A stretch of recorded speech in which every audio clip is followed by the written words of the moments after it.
Hello, welcome back.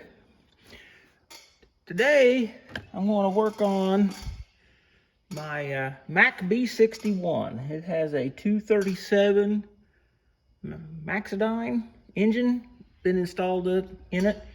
Truck originally had a 711 engine in it, and it had been replaced when I bought the truck with a 673, which had a whopping 170 horsepower, which well, that's one way to get really intimate with the scenery, because it smelled a hill you was shifting gears. And well, that truck's still has the two-stick duplex with a overdrive, so you use 9 gears in it, but it was pretty sickly. So I put a 237 in it, and ever since I put this 237 in it, it's had a problem. Now, we're talking, I probably put this in there probably in 09 or 10, something like that. And when you get on the throttle, just like you're going through town, you're in a, not the highest gear, but say probably something around 6th or 7th gear in the transmission.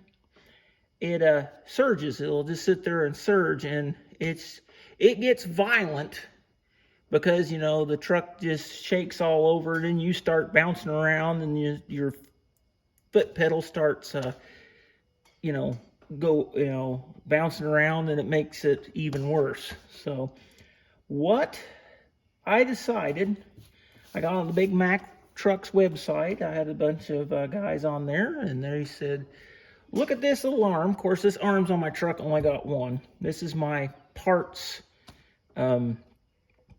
injection pump that Ron Bogan from Delphi, Indiana, says, yeah, we're gonna come up here, I'll fix you up. I got one that's on a truck. The crankshaft broke in it. It ran until it broke, so the injection pump, but it's been sitting a long time and the rack was stuck. And he's like, we didn't know, we'd probably be fine if you get the rack unstuck to use this injection pump as a whole. But my injection pump, I mean, the truck runs good, it starts, it doesn't smoke real bad or anything like that. It was just, it did that surging thing. So I decided I would just use the governor parts off this, and I'll put it all back together and take it back to Delphi to Ron. And the next, I got the rack unstuck on it, so maybe such a thing as some of these days somebody will need the injection pump part of it, and it's going to be all, I'm going to have it all unstuck, and maybe they could take it to the shop and have it ran. And I think I figured out, I know I figured out the problem of what's wrong with the governor, and I want to show you guys what the problem was. And I just replaced this part, but I think this piece that's broke could be fixed, and this injection pump could be a good spare for somebody, or possibly a good rebuilder. So let's get started talking about injection pumps. I just wanted to say thanks for all I went to the Monroe County Fairgrounds last weekend. I met some YouTubers. You've been watching me on YouTube. I met some new ones. Thanks for subscribing to my channel. I got a lot of new subscribers from that.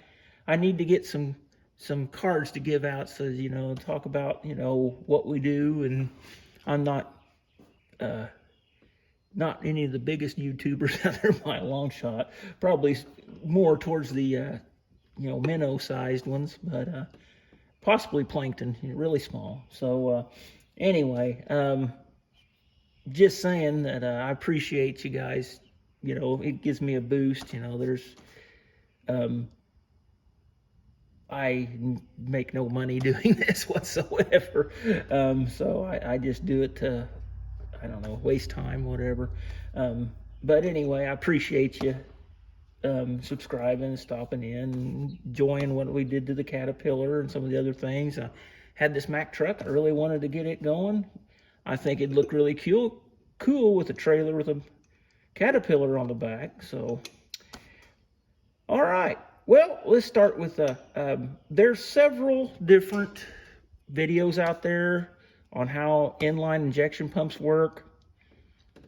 They're not really different. Basically, there's rotary injection pumps, inline injection pumps, and the PT system that Cummins uses, and then Detroit uses the unit injectors, and then there's Huey injectors that Caterpillar uses, but we'll just talk about basically inline pump.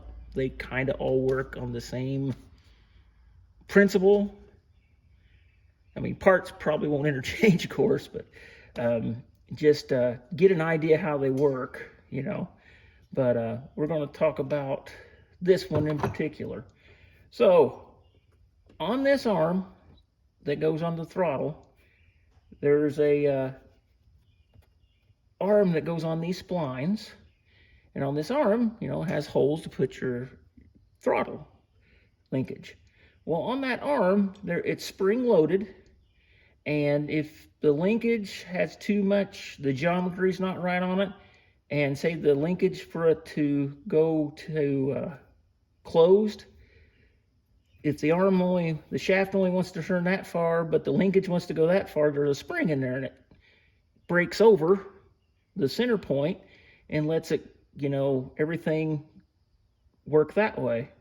And then as soon as you give it the gas, it'll go to the center position, and then it'll work. And then on the other end, it does the same thing. It goes on there, and say if you floor it really hard and your geometry on your linkage is not quite the same as the geometry that on this linkage, so the linkage wants to stop here, but your throttle wants to go that far, it has a spring built into it that goes over center, and it lets you push it down. It doesn't go any faster or anything, but it basically saves the internal parts of this injection pump from getting worn out, trashed, whatever, by the surges from the body of the truck. So when it is in this position right here, now you have to, I don't know if you can see this. We're going to try to help here. Okay. Nope, that's all she's got. Okay. You see these guys here, they turn like that. Well, that is this piece here. It's comes out here, goes in there, and it hooks onto this linkage here, and that's called the rack. The rack is basically a gear back there, and then every one of these has a pinion, and there's several on YouTube, there's several videos that talk about how this all works, the fuel delivery system. I can't do it near as good as they can. They have computer animation and stuff that shows you how to do that with, you know, no uncertain terms, okay? So anyway, this if you go like this, there's no fuel delivery. If it goes like this, it's you know, all she's got. So the governor controls how much, you know, you floor it, it'll go like that until the governor and these springs in here all decide that you've hit the magic RPM, and then it will pull it back for you. On a tractor, basically you put it on a half throttle or whatever, you want it to run at a half throttle RPM, and you come up against a hill, or a hard spot in the field, it'll open up the throttle, get you through it, and then it'll back it back off. On a truck, which is this application, automotive is what they call it, it has an automotive type governor on it. All this governor does is keep you from throwing the rods out of the side of the truck, okay? It's speed limiting. It's not a load governor, it's a speed limiting governor. So you know, give the throttle wide open, it's gonna make that rack go as far as it can. Now there's screws and bolts and stuff that limit what it can do. but we'll get into that later. And then I think this motor goes 2,300 RPM, and then once it hits that, it pulls the fuel back out of it, okay? What this all does here, so right now, we're gonna turn this guy around, and you can see that the governor bolts onto the back here. So we're gonna hang in here with me. Get my one bolt that's holding this in here. This is real time, folks. This is the governor. There's a series of bolts around there. You look in there, there's the end of the rack, and that's the pin. Let's see if I can do this one-handed. Of course I can, so here. Oh, I did it. There you go. So that's how it works, okay? All right, let me get my tripod out of here. All right, get this big guy out of here. The governor. All right, so there's a gear on this machine here, on the pump, that runs this governor gear right here. This gear here spins the flyweights in the governor. You probably can't see them. They're in there, see them dancing around. Centrifugal force is going to make the governor weights go out like this, and there's some fingers in there that push on a plunger and a yoke that's going to want it to push this yoke out, which acts on this yoke. But on the back of here, there's a bunch of springs and shims that want to close that. Okay, so you can actually see a little bit of the governor action. See it jerk back there like that? So right there, that's wide open. See, it's moving it. All right, we're gonna get into this guy. So in here, this is your throttle shaft. See that? Throttle shaft works on a lever system, which makes this yoke move and makes this go in and out. So that's idle, wide open. See? Wide open, idle. All right? That's all fine and good, but the governor is in there too, and it's wanting to basically, when this is wide open like this, then its job is to close it, all right? So we're gonna pull the governor out of this big feller so you guys can see what's going on there. So, yipe. This is the governor. These are counterweights. When it's spinning really fast, they're like that, close like that. Now I think these pins right here is what everybody talks about on these Macks. When they surge like that, I don't know how many people said, oh, those pins are wore out. Them pins are wore out. Well, this one surged worse than anyone I've ever seen. And according to the manual, these pins are like perfect. So, yeah, get out of there. So they can have steps wore into them a little bit. These here are a little rough looking. So I used the ones in the other motor, the other pump. They were really good shape. So we'll put that over there. So inside these fingers here, they push on this guy. So, okay, so I'm the governor, right? The truck's running the counterweights, and we just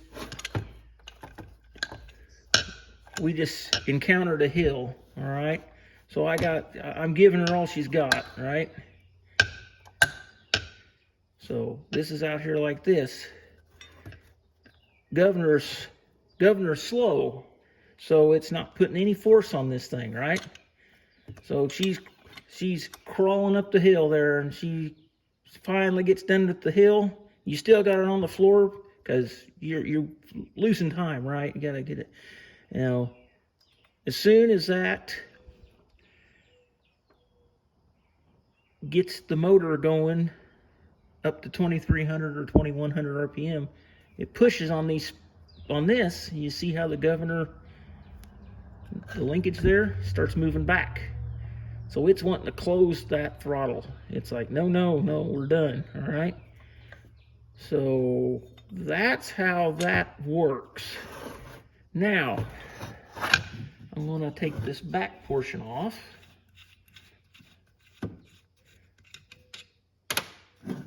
And this is all the goodies in here. This is the springs. This all wants to open the throttle, all these. This guy wants to close the throttle. So these are constantly battling against each other. So say, for whatever reason, you hate your motor and you wanted to, you know, you would take these springs.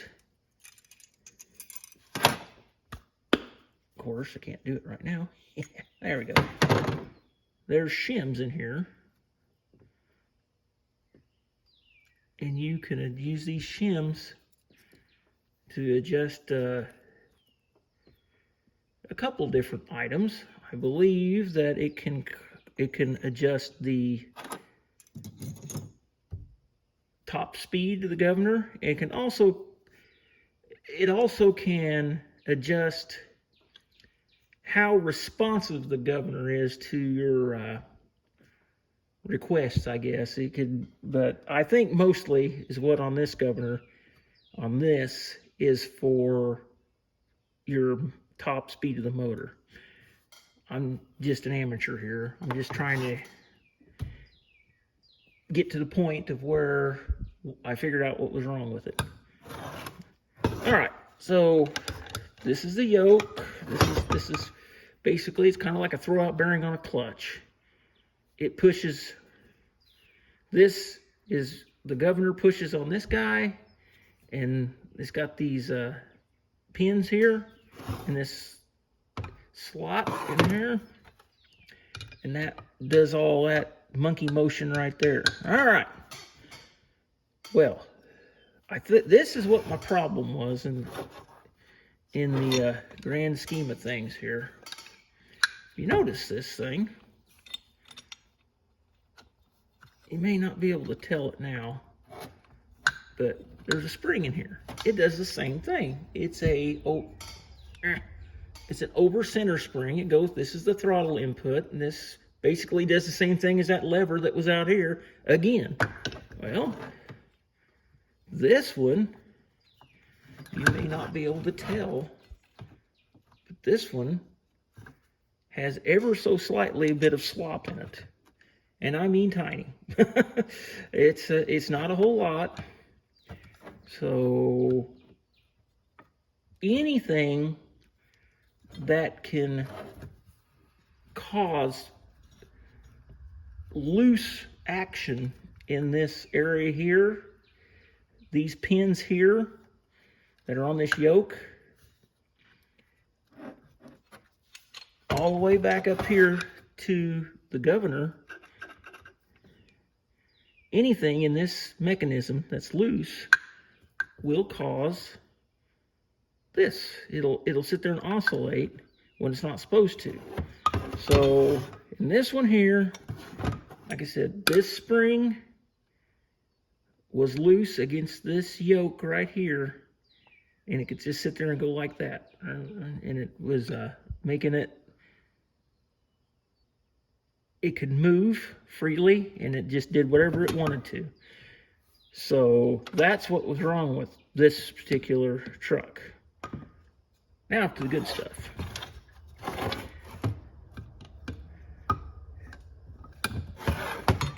This right here,